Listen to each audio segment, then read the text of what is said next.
대한민국의 5년을 좌우할 운명의 날이 밝았습니다. 제19대 대통령 선거가 오전 6시부터 전국 투표소에서 일제히 시작됐는데요.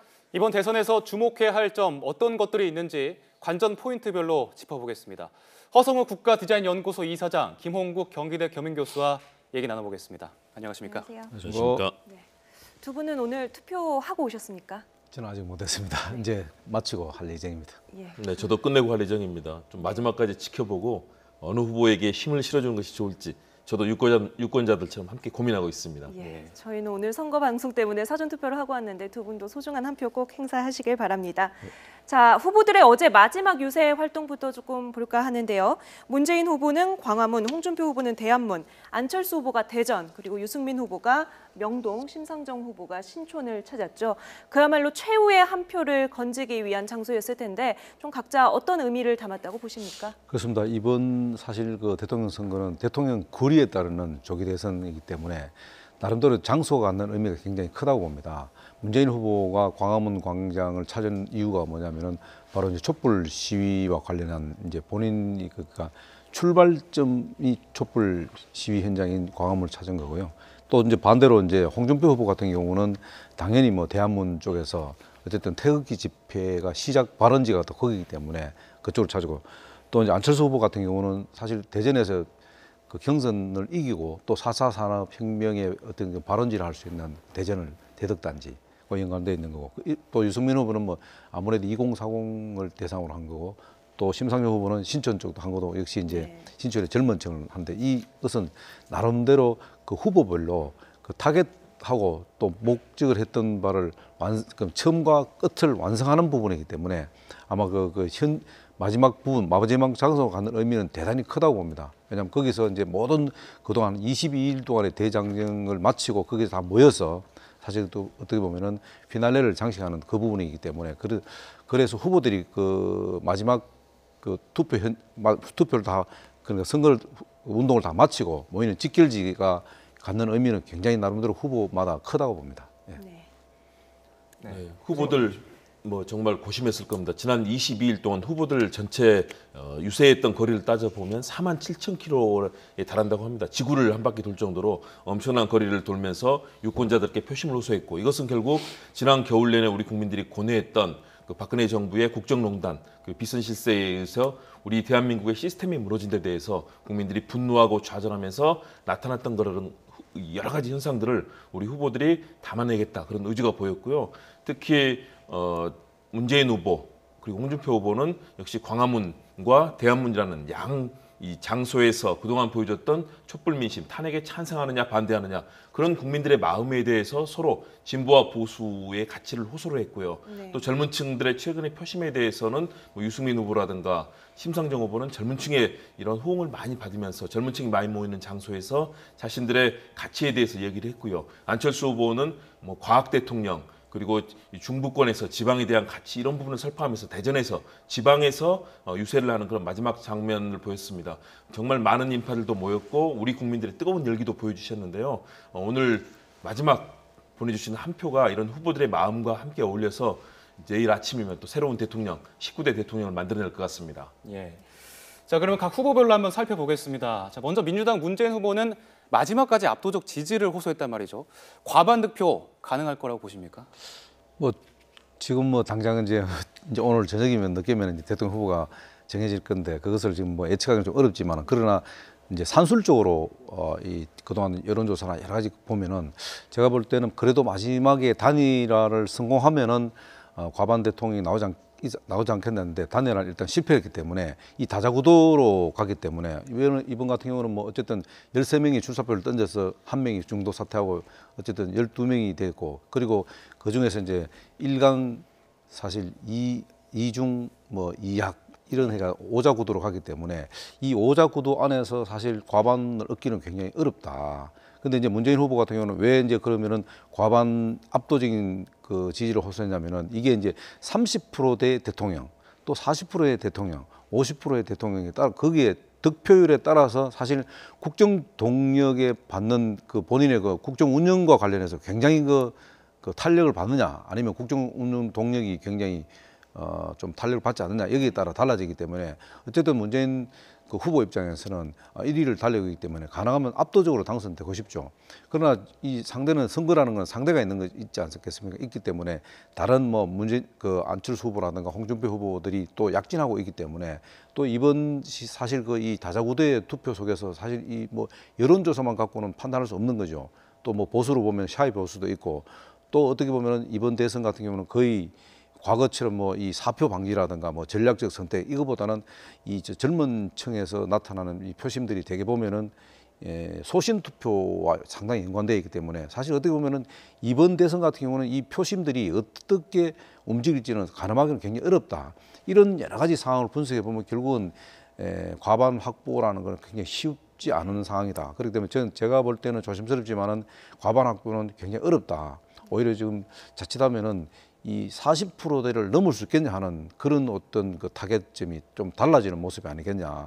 그런 측면에서 볼 때는 이번 그 대선에서 사실 과반 확보하는 것은 굉장히 어렵다는 결론을 저는 냈습니다. 네. 이런 여러 가지 좀 상황들 또 오자 구도라는 측면을 고려했을 때 당선인이 최소한 어느 정도 득표율을 좀 얻어야 국정 동력에 좀 탄력을 받겠다. 좀 어느 정도 선이라고 예상을 하십니까? 일단 많이 받을수록 좋겠죠. 예. 대통령이 국정을 운영을 하는 소위 정치적 자산이라고 부르는 국정 운영의 동력은 대통령 지지율이라든가 또는 여당이 어느 정도의 의석을 가지고 국회에서 협조를 해주느냐 이런 부분이 굉장히 중요하거든요.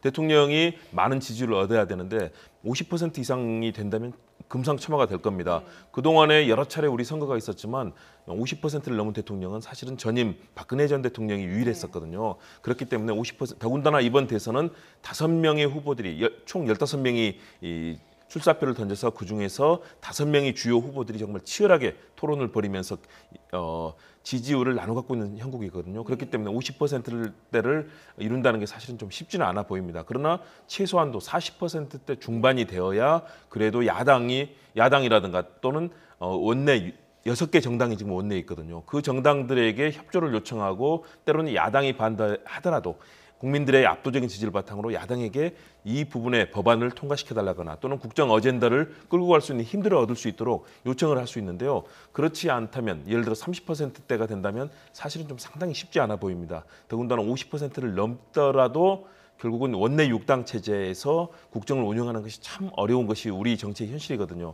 그런 측면에서 문재인 후보로서는 가능한 한 많은 지지를 달라고 국민들께 이제 요청을 드리고 있는 상황이고요. 그런 측면에서 저는 최소한도 40%대 중반은 좀 넘어야 대통령이 앞으로 제19대 대통령으로서 현재 다양한 민생, 안보, 경제 이런 문제를 해결할 수 있지 않을까 하는 그런 생각을 하고 있습니다. 예. 자, 홍준표 후보는 문재인 후보와의 골든크로스 주장하고 있고 특히나 또 사전 투표율이 낮은 영남 지역에서 본인한테 몰표가 몰릴 거다 이렇게도 예상하고 있는데 이 특정 지역, 특히 영남 지역의 표가 보수 쪽에 몰릴 가능성은 어느 정도로 보십니까? 일단 가능성은 상당히 높다고 봅니다. 왜냐하면 지금 사전 투표율이 26%를 넘었었지 않습니까? 근데 이제 그 사전 투표율이 넘었었다는 것은 사실 투표를 기존에 하지 않고 투표 당일날 투표를 하겠다는 사람들 입장에서 볼 때는 굉장히 좀 조급함을 느끼고 이게 불안감을 느낄 수 있거든요. 그렇다면 투표 당일 오늘 같은 경우는 사실 그 영남 쪽에서 사전 투표율이 낮기 때문에 그 투표율이 상당히 그 영남 쪽에서는 투표율이 높아질 것이다. 그렇기 때문에 결국은 그 홍준표 후보를 그러니까 또 후보지만은 대체적으로 자유한국당을 전통적으로 지지해 왔던 지지 기반을 갖고 있는 영남 쪽에서 아마 투표율이 높아지면 결국은 그 표들이 상당 부분이 홍준표 후보로 쏠릴 가능성이 높다. 그러다 과거처럼 절대적으로 압도적으로 그 영남 쪽에서 투표 지지율을 받기는 쉽지 않다. 왜냐하면은 이 문재인 후보라든가 안철수 후보의 지지율이 상당 부분 그 잠식해 가고 있는 상황이기 때문에 그런 측면에서 볼 때는 어쨌든 투표율이 일단 높아져야 된다. 높아져야지 홍준표 후보한테 굉장히 유리하고 물론 뭐 홍준표 후보 입장에서 볼 때는 골든 크로스를 해서 문 후보와 1대1 구도로 갔다라고 할 수 있습니다. 그러나 어쨌든 가장 중요한 것은 영남 쪽에서 투표율이 어쨌든 일단 높아야 됩니다. 근데 오늘 제가 볼 때는 영남 쪽에서도 상당히 투표율이 높지 않겠나. 그래서 그 투표율로 인해서 전체적인 투표율은 80%를 상회하지 않겠나. 역대 가장 높은 아마 대선 투표율을 아마 획득하지 않겠나. 그런 측면에서 본다면은 어쨌든 그 마지막 그 호남에서 영남에서 숨어있던 샤이 보수층들이 얼마만큼 홍준표를 지지하느냐에 따라서 사실 그 이번 대선의 어떤 우리가 초기에 여론조사로 가늠했던 부분하고는 완전히 상반되는 그런 결과가 나올 가능성도 있다 이렇게 봅니다. 예. 호남 지역은 어떻습니까? 뭐 지난 18대 대선에서는 문재인 후보에게 압도적으로 표가 쏠렸는데 또 지난 총선에서는 국민의당이 상당히 승기를 잡은 지역이에요. 좀 표가 그렇습니다. 나눠질 것 같은데 어떻게 보십니까? 표가 저는 나눠질이라고 봅니다. 네. 저는 영남도 그렇고 호남도 그렇고 이번에는 과거처럼 뭐 80%대 또는 90%대 이런 몰표를 주는 그런 현상은 나타나지 않으리라고 봅니다. 왜냐하면 이번에는 너무나 팽팽한 가운데 사실은 여러 후보들에 대해서 관심이 높지만 실제 유권자들의 마음을 들여다보거나 인터뷰를 해보면 그런 말씀들을 하십니다. 사실은 지난 박근혜 정부의 그런 국정농단, 국기문란 사태로 인해서 국가의 시스템 마비에 대한 국민들의 분노가 굉장히 큽니다. 네. 그런 부분이 작용을 하게 된다면 결국은 이번 투표장에는 사실은 나이 드신 분들, 고령층, 청년층 할 것 없이 투표장에 많이 나갈 거다. 대신에 지역별로 봤을 때는 사전투표가 높은 층이 그동안 실제 투표율도 높았다는 그런 일단 조사가 있습니다. 물론 그러나 이 사전투표가 2차례밖에 열리지 않았기 때문에 통계로 해서 의미를 가질 수는 네. 없다고 보는데 그러나 그런 경향성을 나타내고 있거든요. 호남 지역에서는 그동안은 문재인 후보냐 안철수 후보냐를 놓고 치열하게 두 후보 모두에게 표를 주면서도 치열하게 어느 후보가 이 시대 정신에 부합한 후보인가를 놓고 유권자들이 탐색을 해온 것으로 보입니다. 문재인 후보 쪽이 조금 더 높은 지지를 받았지만 두 후보가 모두 더불어민주당, 국민의당 모두가 다 사실은 지지를 받아왔던 상황이거든요. 그런 측면에서 마지막까지 유권자들의 흐름은 두 후보가 모두 선전을 하는 것이 낫겠다라는 그런 판단을 하고 있는 것으로 보입니다. 그렇다면 문재인 후보에게 좀 더 높은 지지를 보이지만 안철수 후보에게도 역시 새로운 정치에 대한 희망을 계속 가져가라는 뜻에서 저는 어느 정도 좀 분배가 될 것으로 보이고요. 네. 이런 측면에서 호남 지역의 전략적 투표는 과거와는 좀 다르게 어느 한 후보에게 완전하게 힘을 실어주기보다는 어느 정도 힘의 배분을 해주고 특히 보수 후보인 홍준표 후보가 그동안에 뭐 여러 가지 뭐 구설이라든가 막말 논란이 있었지 않습니까? 이런 부분에 대한 좀 비판적인 시각도 있는 것 같고요. 영남 지역에서 저는 어느 정도 샤이 보수층이 투표를 포기할 것이냐 아니면 안철수 후보를 지지할 것이냐 아니면 보수의 후보인 홍준표 후보를 지지할 것이냐를 놓고 아마 영남이라든가 호남 모두 그런 몰표보다는 좀 전략적인 투표를 하면서 후보들의 가치가 결국은 19대 대통령으로서 일을 할 수 있는 힘을 주는 쪽 이쪽의 유권자들이 굉장히 전략적으로 이 머리를 쓰는 좀 네. 현명한 투표를 하기 위해서 노력하고 있는 과정이라고 봅니다. 네, 예. 득표율 예상하기가 점점 더 어려워지겠네요. 예. 한편 안철수 후보가 어제 이런 말을 했습니다. 대참사가 예고된 여론조사 믿지 말라. 이 여론조사 흐름과 결과 실제와 어느 정도 일치할 거라고 보십니까? 그렇습니다. 이제 여론조사라는 것은 사실 어떻게 보면 흐름을 이렇게 파악하는 거거든요. 그게 뭐 절대적으로 맞다라고 할 수 없어요. 근데 이제 뭐 미국에서도 보통 뭐 이번 미국 대선 같은 거 하더라도 사실 그 여론조사가 예측하는 게 거의 다 빗나갔잖아요. 근데 이제 우리 이번 과거에 이제 대선 같은 경우는 뭐 거의 비슷하게 맞춘 부분도 있지만 이번에 이 다자구도 속에서 사실 여론조사라는 게 결과를 예측하기 굉장히 어렵다. 다만 이제 그 각 후보마다 그 연구소가 있기 때문에 그 자체적으로 조사하는 그 하고 그 실제로 또 발표되는 여론조사하고는 상당히 차이가 많이 나는 건 사실인 것 같아요. 그러다 보니까 그 후보마다 그 자기들이 주장하는 그러니까 자기들 자체적으로 여론조사하는 것을 믿고 싶어하지 누구든지 마찬가지로 후보들이요. 자기가 불리하게 쪽으로 여론조사가 나오는 것은 믿기 굉장히 어렵다는 거죠. 근데 실질적으로 또 이 여러 가지 조기 대선이기 때문에 이 지금 투표 흐름 이런 것들이 굉장히 그 파악하기 쉽지 않다는 것들이 여러 징후들이 나타나고 있는 거죠. 그건 뭐냐면은 이번 그 사실 그 사전 투표율이 이렇게 26.06%까지 올라갈 정도로 굉장히 높다는 건 뭐냐면은 그만큼 투표 적극층이 늘어났다는 겁니다. 과거처럼. 예, 그 투표 적극층이 늘어났다는 것 자체가 그렇다면 사전 투표율이 적극적이 늘어났다는 것은 그러면은 그 예를 들어서 뭐 진보 후보에 유리하느냐 하는 그렇지는 또 않거든요. 왜냐하면 그거는 어떻게 보면은 그 후보마다 과거처럼 뭐 우리가 과거 사고로 생각하면은 이거 사표 방지를 하기 위해서 투표가 거의 다 정해진 방향으로 가지 않겠나 하지만은 이번 사실 사전 투표 이 적극층들을 지켜보면은 어떻게 보면은 굉장히 선택적으로 그리고 소신 투표를 하는 느낌을 많이 받을 수 있거든요. 네. 우리가 우리가 뭐 각 언론이나 YTN도 보지만 그날 현장에서 막 중계하는 거 보면 거의 그 20대, 30대, 40대 초반까지 모습들이 거의 대부분이었거든요. 이런 모습들 볼 때는 이게 굉장히 참 이 투표 자체가 과거처럼 본인이 투표하는 것을 사표를 방지하기 위해서 뭐 가능하면 현재 뭐 대선에 있는 뭐 1등 표를 찍는 게 안 낫겠나 하는데 이번에는 사실 그런 게 굉장히 보이기 쉽지 않다는 거죠. 그렇다면은 이번 그 안철수 후보가 이야기하는 뭐 안철수 후보뿐만 아닙니다. 홍준표 후보도 지금 나오고 있는 여론조사를 믿지 마라 하는 이유가 바로 이제 거기에 있는데 제가 볼 때도 상당히 일리 있는 얘기다. 그러나 이번에 어쨌든 이 여론조사는 이번 대선이 끝나고 나서 여론조사 기관들이 정말로 이 여론조사 기존에 있는 여론조사 발표하고 또 오늘 이제 대선 후보에 정해지는 여러 가지 그 지지율을 하고 분석 같이 해보면은 이 여론조사 기관들의 어떤 잘못된 것이 정말 밝혀질 건지 아니면 또 그대로 뭐 유지가 될 거 잘 맞추어 갖고 그대로 유지될 거냐 하는 부분들도 이번 대선을 통해서 우리가 한번 체크해 봐야 할 그런 부분들이 아니냐 저는 그렇게 생각합니다. 네. 아까 교수님께서 이 전략 투표 언급을 해주셨고요. 조금 전 이사장께서 소신 투표 얘기도 해주셨는데 아무래도 이 소신 투표에 가장 큰 기대를 걸고 있는 후보가 유승민 후보 그리고 심상정 후보 아니겠습니까? 먼저 유승민 후보부터 좀 보면 이번 뭐 토론회 때 상당히 선전을 했다고 평가를 받고요. 집단 탈당 사태가 오히려 도움이 됐다 이런 평가도 있는데 실제 득표율로는 어느 정도나 이어질까요? 일단은 유승민 후보는 이번 선거 과정을 통해서 사실은 초기에 존재감이 미약했지만 TV 토론을 통해서 사실은 유세 현장에 나중에는 대학생들이 몰릴 정도로 많은 인기를 모으면서 자신의 존재감을 과시했다. 네. 이런 측면을 볼 수 있을 것 같은데요. 단점이 두 가지가 있습니다. 아무래도 역시 치열한 오자의 경합이 이루어지고 있고 각 후보마다 굉장히 선전을 하는 그런 흐름들이 이어지면서 이 오자 구도 속에서 지지율이 고착되는 현상을 보이면서 네. 사실은 유승민 후보가 좀 새로운 힘을 받기가 좀 쉽지 않아 보인다. 그리고 특히 유승민 후보는 보수 후보입니다. 그런데 보수의 본령이라고 있는 TK 지역, 대구 경북 지역에서 사실은 자유한국당, 다시 말해서 박근혜 전 대통령과의 관계가 굉장히 중요한 자유한국당 쪽으로 힘을 실어주고 있거든요. 다시 말해서 보수 세력이 이 보수의 가치를 역설하고 있는 유승민 후보보다는 홍준표 후보에게 더 힘을 실어주고 있는 이런 어려움 두 가지가 있습니다. 반면에 두 가지는 TV 토론을 굉장히 잘했습니다. 심상정 후보와 함께 TV 토론을 가장 잘하는 후보로 꼽혔지 않습니까? 그런 측면에서 정책적 능력이라든가 또는 정치인으로서의 향후 비전들을 국민들께 인정을 받고 있다는 점은 굉장히 주목할 만하고요. 또 하나는 바른정당의 이런 탈당 사태, 일부 의원들이 탈당하고 자유한국당으로 가면서 철새 논란을 불러일으켰습니다.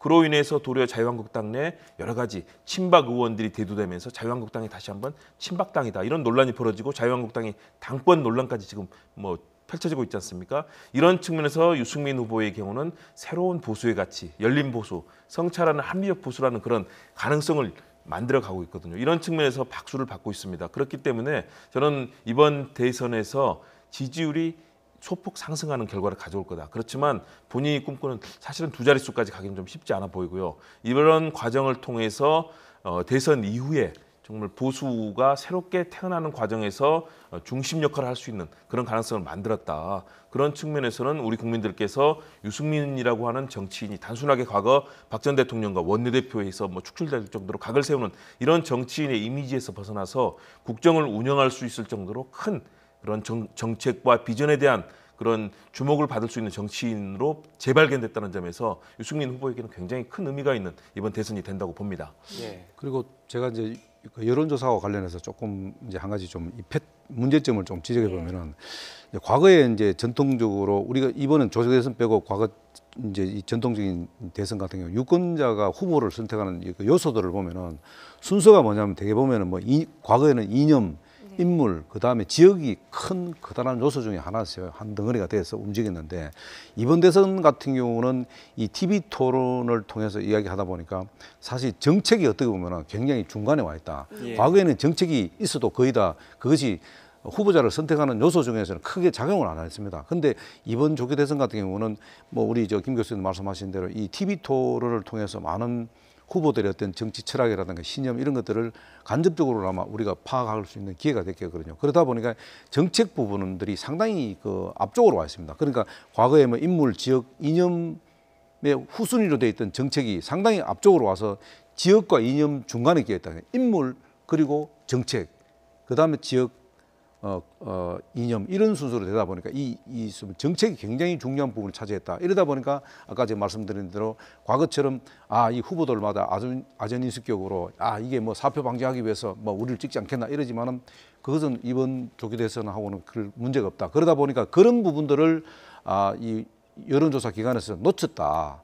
과거에 전통적으로 해왔던 방식대로 해왔기 때문에 오히려 이 지금 아까 말씀드린 대로 각 후보마다 여론조사 기관들의 어떤 발표 이런 것들을 문제점을 지적하는 이유가 바로 이 부분이 아니냐, 빠져 있는 부분들을 상당히 이번에 체크를 못한 좀 체크를 했지만은 거기에 굉장히 주안점을 두지 못한 부분이나 이런 게 하다 보니까 각 후보마다 그런 그 진영의 어떤 후보 결과 그리고 공식적으로 나오는 중앙선거관리위원회에서 통해서 나오는 하고 상당히 괴리가 있는 이유가 바로 거기에 있지 않겠나 저는 그렇게 봅니다. 예. 이제 보수 같은 경우에는 이제 홍준표, 유승민, 안철수 이 세 후보가 경쟁하는 양상이고 말씀하신 것처럼 여론조사 뭐 정책에 따라서 세대별로 몰릴 수도 있고 사실 갈릴 수도 있는데 이 세대별 표심은 보수층은 어디로 이동을 할 것 같습니까? 세대별로 표심이 정말 명확하게 갈리고 있습니다. 보수 진영은 과거에는 특히 지역으로 봐서도 영남 지역에서는 과거 보수 표심이 압도적이었습니다. 호남도 마찬가지로 진보층이 압도적이었지만 영남 지역에서는 보수층이 압도적인 그런 지지를 보냈었는데요. 이번 보수 진영의 흐름을 본다면 투표를 놓고 굉장히 주저하는 양상도 보이고 소위 말하는 샤이 보수층이 등장을 했고요. 또 전략적 투표, 우리나라 보수는 지금까지는 전략적 투표는 거의 생각한 적이 없습니다. 일단 대부분 다 1번 후보에게 전체적으로 투표를 하는 그런 양상이었었는데 이번에는 어떤 후보를 지지해야 다시 말해서 문재인 후보를 막기 위해서는 어떤 후보를 지지할 것인가 안철수 후보인가 중도 보수층의 안철수 후보냐 아니면 열려있는 보수를 지향하는 유승민 후보냐 아니면 정말로 보수의 안보 문제라든가 이런 부분을 놓고 목소리를 높이고 있는 홍준표 후보냐를 놓고 정말 보수가 이번에는 갈려 있거든요. 그래서 만들어진 이번 처음 나온 샤이 보수라는 용어가 이번에 처음 사실상 등장을 한 건데요. 이런 측면에서 보수는 또 세대별로도 갈려 있습니다. 그런 측면에서 저는 세대별로 청년층 20대, 30대까지의 층에서는 아무래도 좀 더 열려있는 보수층인 이 중도 보수를 지향하는 안철수 후보 쪽으로 갈 가능성들 그리고 굉장히 고령층이라든가 TK 지역에 거주하는 나이 드신 층들은 아무래도 역시 홍준표 후보에게 갈 가능성 그리고 새로운 열려있는 보수의 가치를 만들어 보기 위해서는 소신 투표를 하면서 유승민 후보에 갈 수 있는 가능성 이런 것들이 다양하게 열려있다. 더군다나 대구 지역마저도 사실은 문재인 후보가 20에서 30%대 최소한 지지율이 나오고 있거든요. 이런 측면에서는 이번에 보수 지역의 보수의 세대별 또 지역별로도 굉장히 많은 변화, 전략적 투표가 이루어지면서 갈릴 가능성이 있다. 이것은 호남도 마찬가지다. 그렇기 때문에 이번 대선에서는 그동안 있었던 지역 변수가 굉장히 많이 희석이 되고 또 역시 이념적인 대결 구도도 많이 완화가 됐다. 60일이라는 압축 대선 하에서 이루어지고 22일 동안 정말 숨가쁘게 진행이 됐거든요. 이러다 보니까 이번 대선에서는 과거의 그런 변수들보다는 역시 후보자의 장점들, 정책들 그리고 그동안에 형성이 됐던 지형에 의해서 이루어지는 대선이 되고 있다는 점에서 사실은 그동안의 지역과 이념 대결에 상당히 몰두해왔던 한국 대선이 새로운 단계로 진화할 가능성을 이번에 보여주고 있는 것 같습니다. 네. 그것도 세대별로 보면요. 과거에 이제 그래도 지금 하나 이제 굉장히 변수 중에 하나가 과거에 이제 노무현 대통령 신화를 만들었던 사실 2030 세대들이 지금 10년이 넘어서 부터 3040 이제 좀 많으면은 이제 50대 초반까지 그 세대가 좀 뒤로 왔거든요. 예. 그들이 지금은 굉장히 보수화되어 있다. 이 지금 그 4050 세대들이 결국 한쪽으로 어떻게 몰리냐에 따라서 상당히 그 표의 결과가 다를 수 있다는 거죠. 그런데 지금 여러 가지 양상으로 보면은 이 노무현 신화를 만들었던 4050 이 세대들이 지금 이제 4050이 됐죠. 상당히 보수화돼서 이 표들이 분산될 가능성이 상당히 높다. 물론 그 표들하고 그리고 아까 말씀 김 교수도 말씀하는 이 샤이 보수하고 맞물리게 되면은 상당히 그 어느 한쪽으로 어떻게 보면 국민들이 현명하기 때문에 이번 오자 구도에서 황금 분할이라는 이 구도를 만들어낼 가능성이 높다. 그렇게 되면은 좀 1위인 후보가 압도적으로 돼야 되지만은 그러나 국민들이 원할 때는 자칫하면은 이 30대 후보가 대선 그 당선자가 나올 가능성이 높다. 예. 이 상황이면은 그래서 그 부분들은 굉장히 조심스럽게 이 세대 분들이 이 표가 분산되기 때문에 그런 결과가 나올 가능성이 있다는 것을 저는 좀 조심스럽게 말씀드립니다. 네. 예. 뭐 앞서 말씀하신 내용에 뭐 포함이 되는지는 모르겠습니다만 그래도 후보별로 한 분씩 이제 보고 있으니까 심상정 후보까지 좀 예측을 해보죠. 역시 두 자릿수 투표를 기대하고 있는 것 같은데 어떻게 보십니까? 그렇습니다. 유승민 후보하고 이제 심상정 후보 같은 경우는 이제 두 자릿수를 보게 되는데 결국은 이제 만약에 그 두 후보가 그러니까 두 자릿수를 갖게 되면은 결국은 그 두 후보는 문재인 후보하고 안철수 후보 표를 잠식할 가능성이 높다. 네. 홍준표 후보가 세 사람의 표를 잠식하다 보니까 결국은 전체적으로 보면은 이 각자 후보들이 얻는 투표율이 굉장히 좀 낮아질 가능성이 높다 이렇게 텐데 그러나 현실적으로 과연 10%를 두 자리 숫자를 얻을 수 있겠냐. 지금 뭐 심상정 후보는 15%를 거의 넘었다는 얘기를 지금 심상정 후보 측에서 얘기하고 있는데 예. 제가 볼 때는 현실적으로 그 두 자리 숫자 가기는 쉽지 않겠나, 그러니까 쉽지 않을 것이다 이렇게 보는데 뭐 오늘 어떻게 이제 투표 결과를 봐야 되겠죠. 그러나 저는 네. 개인적으로 볼 때는 두 후보가 두 자리 숫자 얻기는 굉장히 현실적으로 좀 어렵지 않겠나 그렇게 보고 있습니다. 예. 자, 지금까지 5명의 각 후보의 관전 포인트 짚어봤는데 이번엔 투표율 얘기를 좀 해보겠습니다. 이번엔 재외국민 투표율 또 사전 투표율 국민 4명 중에 1명이 투표할 정도로 굉장히 열기가 뜨거웠는데 실제 전체 투표율이 이제 80%를 넘길 거다 이런 전망이 각 언론에서 쏟아지고 있습니다. 어떻게 보십니까? 일단은 80%를 좀 넘어설 것으로 전망이 됩니다. 사실은 대선에서 80%이 지지율을 올린다는 것은 굉장히 어려운 일이거든요. 지난 17대로만 가더라도 그 당시에 투표율이 60%대로 내려왔습니다. 그리고 지난 정말 문재인, 박근혜 두 후보가 정말 치열한 대결을 벌였던 지난 대선에서는 75.8%였거든요. 그런 측면에서 과연 80%라는 과거에 정말 높은 이 투표 참여율을 보였던 유권자들의 그런 마음이 돌아올 것인가. 그런데 저는 그런 가능성이 높아졌다고 봅니다. 특히 사전투표가 굉장히 성공을 했습니다. 사전투표에 대한 두 차례 2014년과 2016년 두 차례에 걸쳐서 실시된 조사 결과를 보면 약 4 내지 5% 정도의 투표율을 더 높이는 효과가 나타났습니다. 이번에는 사전투표가 26.06%에 다다를 정도로 1,000만 명이 넘는 우리 국민들이 투표에 대한 열정을 보여줬거든요. 거기에 대해서 더해서 지난 겨울 우리 광장을 정말 뒤덮었던 촛불의 민심 그리고 또 탄핵을 반대하는 또 나이 드신 분들의 목소리가 정말 이 대한민국을 뜨겁게 달궜지 않습니까? 이분들의 투표에 대한 참여 열기는 어느 때보다 크다. 그리고 과거에 그런 부패하고 정경유착하고 대기업들에게 강제 모금하던 또 뭐 블랙리스트를 만들어서 국민을 편가르게 하던 정치는 이제는 벗어나야 된다는 국민들의 그런 분노와 또 새시대에 대한 열정이 굉장히 높습니다. 이런 측면을 고려해 본다면 그리고 뭐 중앙선거안의 여론조사라든가 다양한 측면을 봐도 투표하겠다는 그런 목소리가 과거에 비해서 굉장히 높아졌거든요. 과거에 비해서 거의 7 내지 10% 정도 더 높은 투표 참여에 대한 의사를 보여주고 있습니다. 이런 측면에서 본다면 아무래도 지난 대선보다는 이번 대선에 대한 국민들의 관심이 더 높다. 그리고 그런 제도적인 효과를 더한다면 80%를 조금 넘어 상회하는 수준이 될 거다. 그런데 80% 쉽지 않은 그런 투표율입니다. 이 통상 투표율이 높아지면 좀 진보 후보에게 유리하다, 뭐 이렇게 그렇죠. 생각을 하기 과거죠. 쉬운데 이번에는 꼭 그렇게 보기는 좀 어렵다면서요? 그렇습니다. 예, 아까도 뭐 저게 말씀드렸습니다만은 소신 투표가 상당히 깔려 있기 때문에 뭐 과거 사고로 생각하면은 투표율이 높으면은 뭐 진보 쪽에 유리하다고 보죠. 근데 이번에 이제 다자구도잖아요. 다자구리고 지금도 김 교수도 말씀하신 대로 이 탄핵 정국에는 보궐선거다 보니까 국민들이 사실 그 투표 행사 자체가 본인의 어떤 그 권리 행사하고 또 그 권리 행사를 통해서 새로운 대통령을 뽑아서 그 새로운 대통령을 통해서 대한민국의 어떤 그 비전을 만들어내겠다는 그런 의지가 굉장히 과거 어느 때보다도 국민들이 갖는 게 강하거든요. 그래서 예를 들어서 뭐 안철수 후보 같은 경우는 사실 TV 토론을 마지막 그 정점인 그 4월 27일입니까?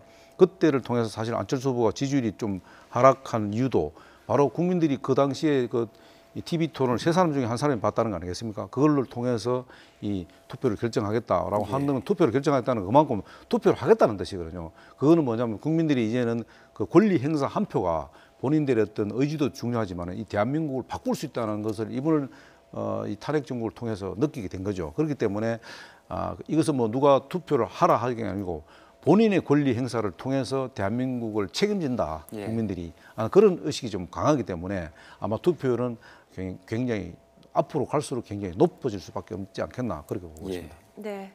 자, 19대 대선 지금 투표가 시작된 지 1시간 반 정도 가까워지고 있습니다. 투표율 그리고 득표율 얘기로 오늘 하루를 예상해봤습니다. 지금까지 허성우 국가디자인연구소 이사장 그리고 김홍국 경기대 겸임교수와 함께했습니다. 두 분 오늘 말씀 감사합니다. 감사합니다.